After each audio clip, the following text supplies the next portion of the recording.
um, about a year ago, actually, I think it's probably about late last year, actually, Meta decided to block out all of the conversion pixel for healthcare industries. Meaning, if you're a hospital, if you're a doctor, things like that, this kind of Facebook ads, Instagram ads that you're trying to run, is like they don't allow you to track sales or leads anymore.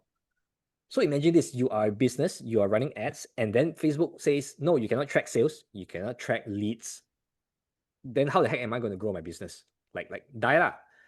Yeah, that means we cannot optimize, right? Like Cannot optimize the data. Like yes, you can put that pixel into your website.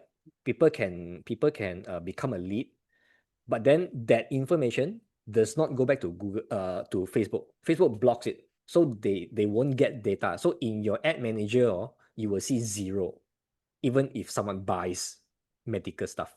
So yeah, this happened last year, and everyone is like, shit, what do we do, like clients is complaining, and like this is the end of their business, and stuff like that. So what a few of the marketers, like this is international marketers, what we found out that this is the best thing to do, which is to put in a pixel, but we use custom conversion. Custom conversion means that it's not purchase, it's not leads, it's not something that Facebook know. It's something that we name that conversion ourselves.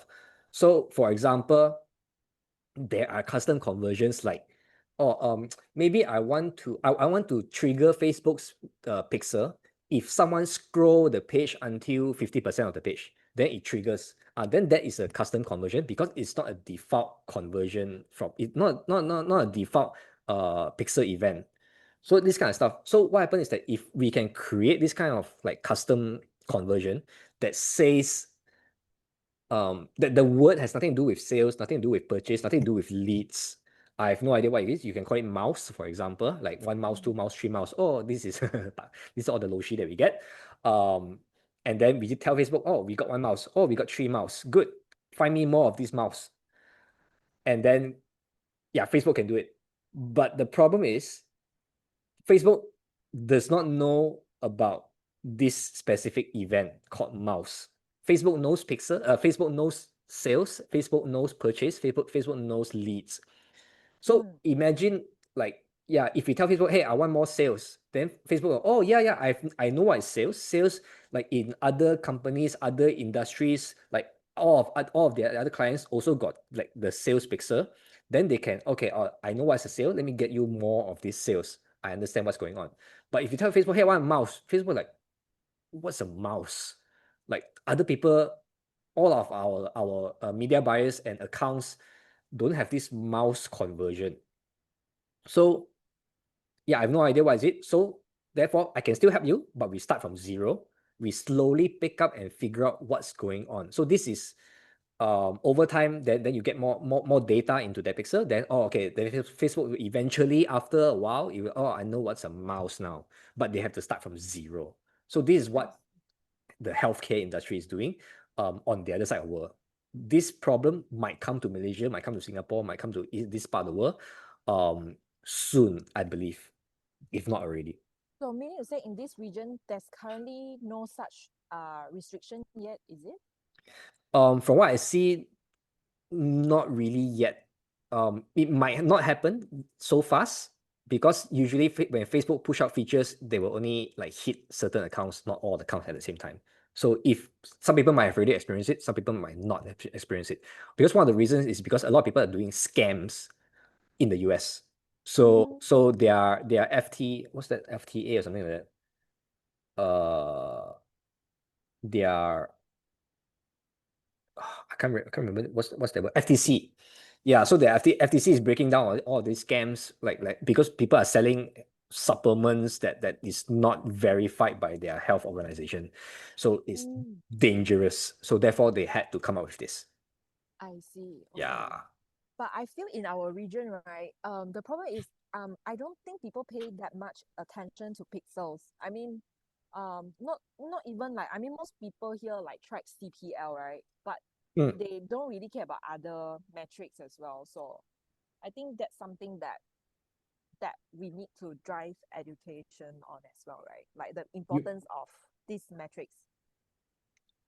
Oh, okay. You mean a lot of people don't track CPL or cost per purchase or like even They only care about CPL, but they don't care about like cost per click, the impression, all those. Yeah. I mean, which now you brought up, then it's more like it's not that they don't care, but they don't know what to do with the data. Like I can tell you, oh, we got this many clicks, we got this many landing page views, we got this many clicks on ads, we got this many click-through rate. But they're like, oh, okay, how many sales we have? but the data is not even there yet, and they're already asking about how many sales we have. So yeah, I think as long as this is one part where they need to understand why we want to look at clicks, why we want to look at impression, why we want to look at click-through rate, so that we can build the whole story all the way from, hey, this is a lead that looked at this ad, and then they read the comments, and then they click on the see more, and then they click on the link to go to your website, and then they play around with the website, and then they become a lead. This is the whole journey right now. I understand what's going on. This is what marketing departments should be looking at, not just the sale. Sale is important. Yes, everybody needs sale, but you need to know where is like the best. Yeah. Where's the best and where is leaking, right? Yeah, and what's useless, because clicks will tell you that. Right. Okay. Thanks for sharing, Benjamin. Yeah. Okay, so yeah, let's head on that to that summit. So the summit no longer talks about the healthcare stuff. Is probably because they don't really have a solution. Like Meta don't really have a solution to that, other than like leave it up to your own imagination. But they did reveal very interesting what do you call this, features that's coming up. Some of them are already there, which is I'm quite excited as a someone behind the scenes doing operations and media buying. So yeah, one of them is this incremental attribution model, right? So this guy, Lauren Pinellis, is a media buyer from the US. He's one of the few invited only people that went to that Meta summit. So yeah, what he's sharing basically. Yeah, so actually I'm trying to figure out also what is this incremental attribution. Push for incremental only measure input to.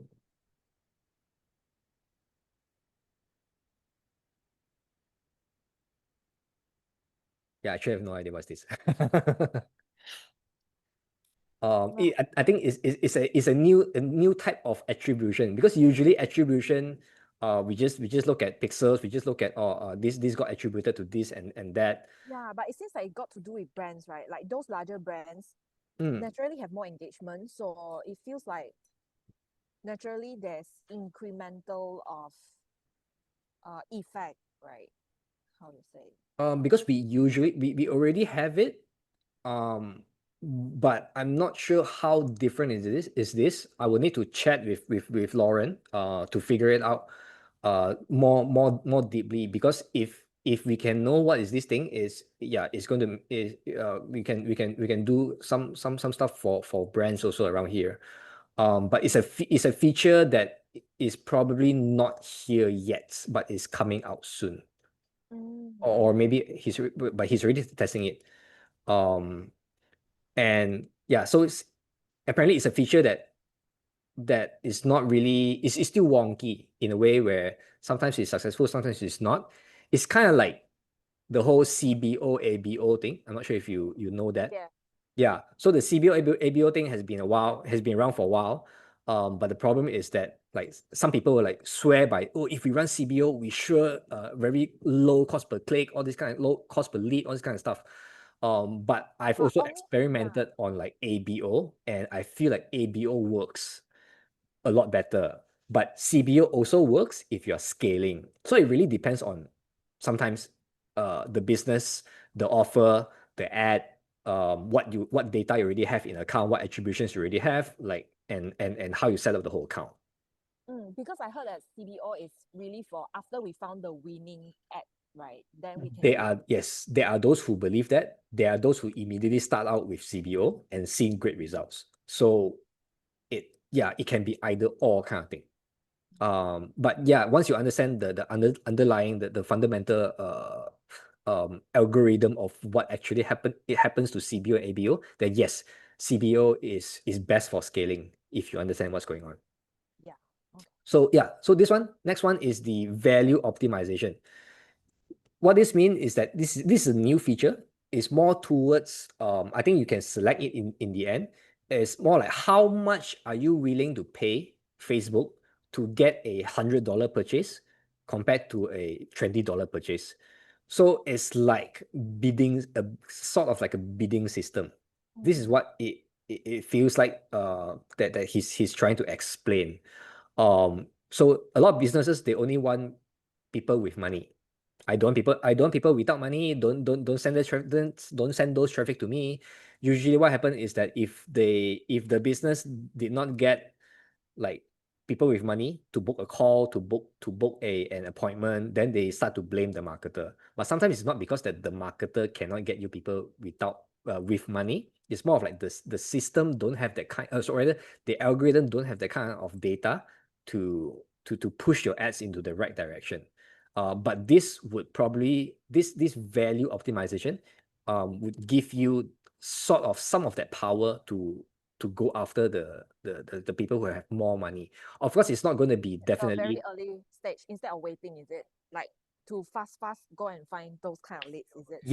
Yes. Because Facebook has this ability to actually Facebook knows who got money, who don't have money one. It's more of like if if someone buys something online, Facebook knows about it. So therefore, if you bought something, Facebook will like, oh, this person got money.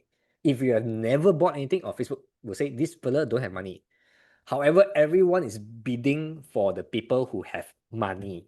So therefore, but if everyone is bidding for those people, that means that everyone else will not see ads. Doesn't make sense, right? So Facebook have to like spread their ads all across. They need to build something where they need to, in a way, do a nurture sequence in terms of ads to turn someone from a non-buyer into a buyer. Because it happens, there are people who don't buy anything, then suddenly one day they're like, oh, I want to buy. They purchase. So Facebook like, oh, okay, so this is how we create turn non-buyers into buyers.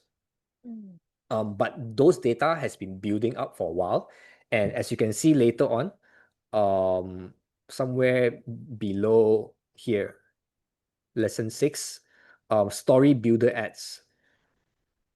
I'm going to just jump because since we're talking about that already. What this does is that, so Facebook has a lot of data already. They know how to turn a buyer, a person who don't buy into a buyer. Now the question is like, what can Facebook do about this? So they released something they call a story builder ads. I had an inkling that Facebook was experimenting with this already. Reason being is because we've run ads before, and I've tried like putting super a lot of ads into one ad set. And then what happened is that Facebook will show, so I see my own ads before, and Facebook will show me different ads from the same ad set. And why is that interesting is because it feels like Facebook is trying to figure out what ad to show me first, what ad to show me second, third, fourth, fifth, before I finally click. It's trying its best to like, oh, okay, if I put these ads into this sequence, I show this first, and then this, and then this, and then this, there's a higher chance people will become a buyer. So they were building that kind of data previously. And right now, they really announced it, like the story builder ads. I'm like, wow, it's true, it's true. And I'm quite excited about this one. This means that when we run ads next time, we can run, we know, like, okay, we can dump in different ads of like different part of the funnel, for example, and then just push it out. And then Facebook will do its own, like, oh, okay, I'll show this ad first, and then this ad, and then this ad, and then this ad. This is how you're going to get your purchase. Right. And because it's recognizing that people don't just need to see the ads once, but many times, right, at different sequence to finally click. Yeah, because I mean, everyone have heard before, right? The term of like someone needs to see an ad like 7 or 8 times 7 before times. they finally make a purchase. Yeah. Nowadays is I mean, sometimes it's true, sometimes it's not. But this is its own this is its own behavior. There are people who does that. There are also people who will buy stuff immediately one. Yeah, but So since now it's like story builder, meaning they are testing like which sequence. So does it mean that in every ad set it's better when you have 7 types of different? we don't know how many what you want to put, but Oh, what I'm trying to say is that okay, so if you think it like this, there are different types of people. Some people buy with one ad, some people buy with 10 ads, some people will never buy. So where do you put like how many ads it should be and what is the message? Of course, Facebook will never tell you how many ads is needed because like humans are unpredictable. So what we want to do is probably in the future, we want to put in multiple ad sets. This ad set only have like 3 ads. The next ad set 7 ads. Next ad set like 10 ads. Then we see which one convert better. Then you know, oh, my audience are very what's that word? Instinctive, intuitive in what instinctive and intuitive no, about what is like the people who who does instinctive. is instinctive, meh? Intuitive is something deeper. Instinctive is like Yeah. instinct. I immediately want to sorry. S- Yeah, It's called it's based on first spontaneous. response. It's Yes, called spontaneously. yeah, So there are people who are very spontaneous. They look at one ad, they buy. So there is a chance that your business has that kind of audience. So you might not need 7 ads, 10 ads. You just focus on 3 ads. yeah, And you only capture that market of the spontaneous people. So yeah, the sort of things to try out. Super excited to play with this feature in the future. yeah. And then so looking at here, the lesson 4 is that they're going to give you a lot more control to get new people. So it seems like they have something called the audience exploration bid boosting, or AEB, where I think this is going to be also a bidding system where if you click on this button, it will put your ads in front of new audience instead of retargeting the old audience. So this one is easily become uh actually this one is not really new. It's just that Facebook has been like, if you want to target new people, you have to do custom audience, like just exclude the people who have heard about me and click on my ads and stuff like that. Then it will show to new people. But right now, Facebook says you don't need to do that anymore. You don't need to play with custom audience. Click this button, I will show it to new people. I think what they are trying to do here is they're copying Google Ads, because Google Ads have this system of going into the new people market, and like people who have never heard of you, like they have that option you can play with. So yeah, Facebook introducing this is a good thing. Now you can really have a campaign for just to attract new people, and then you have another campaign who just retarget. Okay, that's great. And this one also, which is quite interesting. I think this can be like a whole CRM, like helps out the whole CRM, where Facebook will integrate Google Analytics, Triple Whale, Northbeam, Adobe, all this kind of stuff. What all these names here have in common is that they are all tracking systems. So Like CRM. No. it's kind of like okay, sorry, it's not really a CRM. It's a tracking attribution platform where where if you will have all the data of like every lead or page visitor that comes to the website, when they come to the website, when they become a customer, when they become a lead, like all this kind of data, like every day, what happened last month, yeah, stuff like that. Track Then the journey. the journey, and then you will be able to figure out what's the UTM, where which ad, which each lead come from which ads, things like that. So I think once they integrate all of this, like imagine Google and Facebook work together. Like Google's analytics is amazing, how they track stuff. And imagine they give that data to Facebook. Like, wow, this is the literal like the best example you can have of a business collaboration instead of competition. Previously, they are competing with each other. like, oh, we only run Google ads, or people like oh how say, we are Facebook, we have our own ads, and then I like if you want to run Google, that's your problem. But right now it's like, hey, if you run Google, if you run Facebook, we got a way to collaborate and give you better optimization. Because it's all about integration, right? People want to see you at different places and they It's not integration, it's more of like there is no such thing as a funnel journey anymore. All the leads, customers, and basically the mass market, they look at ads everywhere. They go to YouTube, they look at ads, they go on, they play phone game, they look at ads, they scroll Facebook, look at ads. Sometimes they will look at different ads, then only they buy. Sometimes they go to Google, they go to YouTube, they watch this video, nice, but I'm not interested. Then they scroll Facebook, macam okay. Then they go into then they click on Facebook. So who who got the sale? Because Facebook was the YouTube was the one who planted the seed. Facebook was the one who got people to click on the ad. Maybe after that they decided to, I don't buy first, let me research. I Google search, and then I go on ChatGPT. This thing give me an answer. I click on it. Finally, okay, I become a lead. So like who becomes that like who is attributed, who is most valuable? Nobody knows, because it's all a journey, up, down, left, right, all this kind of stuff. So yeah, this is going to make the whole pixel thing, like attribution, data, all this kind of stuff, a lot more powerful. Yeah. Sounds good. Pushing partnership with creators, putting system in place to make it easier to connect creators with advertisers. Yeah, this one not really important for now. Okay, so yeah, I'm not sure if you noticed on lesson 8, this opportunity score thing. Have you seen? Yeah, inside the ad manager, right? In ad manager, right? So there's like the specific number, like the opportunity score is like 8. If you do this thing, then it becomes 10. Then that's the best thing. Usually there's bullshit. Reason being is because they basically just want you to auto everything. So the more auto everything, the higher price, higher budget you put in, the more everybody you target, you are going, basically it's going to push your opportunity score to 10. But we all know that's bullshit, because that's how Meta makes their money.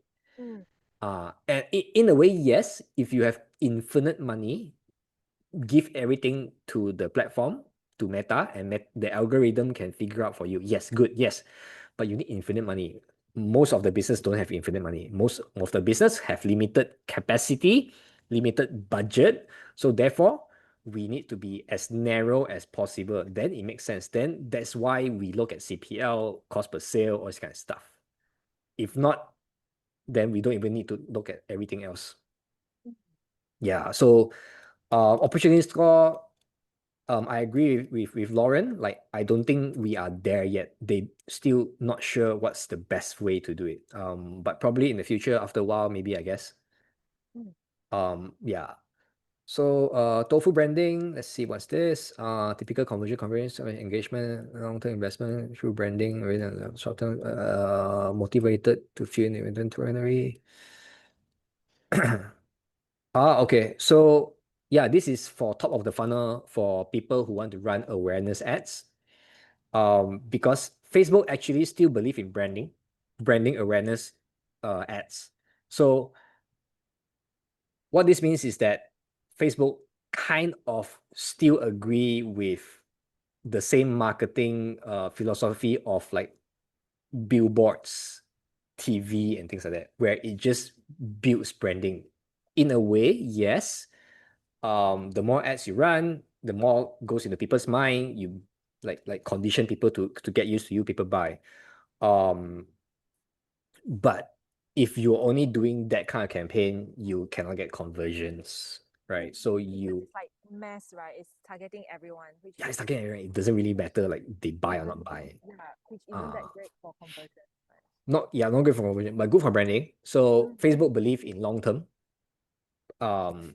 Yes and no. It depends on. Right and wrong, There's right? no right and wrong. There's no right and wrong. If you got the money to splurge go there. If you like most businesses don't have enough money, we just need to cash flow, then yeah, conversion campaign. Yeah. Oh, and number 10, this one is very interesting. Meta said that 50% of the time people spend on Instagram is watching reels. Um, so this is what I also noticed, same like Lauren, right? He noticed in last months, we are getting more success from reels. This is why when I run ads, I don't run auto placement, because if you run auto placement, it goes into Everything. Yeah, everywhere. everything that doesn't make sense, like Yes. messenger, messenger stories. Like, no, who in their right mind will open messenger stories? Yeah, that's why exactly right. And a lot are complaining spam leads. I think because there's a like everywhere, so they get all those leads that are don't know from where. Okay, so what I noticed is that the leads, majority of the leads that come in, they will come in from feed, Facebook or Instagram feed, and then they will come in from story and reels. This is the three top that people come in from. The others, sometimes long time ones, I will see one or two from from marketplace, from search, Instagram Explore, this kind of stuff. But because of this, I feel like it's not worth to let Facebook have full control over like where the ads appear. It's best to just focus all the money on where the leads can come in from, and sales where they're coming in from. So yeah, don't do everything else. This is what I usually do. I just do that specific ones. And then creative diversity, creative differentiation. Okay, so Meta pushed the idea of having ads in multiple formats. Okay, so you can hit multiple placement and engage as many users as possible. They also push the idea of having lots of ads, take big swing at being different. So instead of multiple images, the product of having like just different background, you want to have or different, like just minor. Okay, basically when you want to test, what this says is that Meta is pushing the idea of testing ads to test big difference, big ideas, or what I call it, marketing angles. So what this means is that, okay, so this is what people will have been doing for a long time, especially in Malaysia, because Malaysian way of testing ads is not really sophisticated yet. What they do is like, oh, if we put guy, if we put girl, which one will convert better? If you put the blue button versus red button, which one will convert better? Then they brag about it. Oh, you guys have to put red button because red button grab more attention. Oh, you have to put girl because guy like to look at sexy girls. Therefore, the conversion is higher. But are you sure if you're selling a girl product, will you put sexy girl? Doesn't make sense, right? So what you want to test, right? And this is what we have been doing for a long time, is test marketing angles. For every image or video that you test, you want to have a different message. So let's say, for example, you're selling a fitness thing, right? You can talk one ad, you talk about getting thin, right? Losing belly fat. Another ad, you talk about getting ripped, get more muscle. Another ad, you talk about building stamina, right? These are vastly different ideas of selling the same thing. Because by doing one exercise, you're literally checking all boxes. Just that different people will get attracted to different messages. So this is what is trying to say, creative diversity and creative differentiation. If you have all of these different ones, you're going to get different people. This is what Facebook is going to be pushing quite soon, apparently. And this is what also we have been testing out our ads on. And if Facebook agrees that this is one of the ways, then yes, what we are doing right now is going to be double, triple, quadruple in effect in the future, which is like, oh, another thing that I cannot wait. So yeah, this is everything that they have been talking about. Awesome. I actually do agree on testing more creative and vastly different ideas. It will help us to find the winning one better also, instead of like, what color and all that, right? Very mediocre. Because you have to know, like all like the average consumer gets attracted to different Very things. different things. Yeah. Yeah, some people convert because of image, some people convert because of videos. So if a marketer tells you, oh, we have to run video ads because it gives you lower cost per reach and things like that. Yeah, it gives you lower cost per reach, but does it convert? Like, yeah, you don't know. So it really depends on your market and what kind of criteria that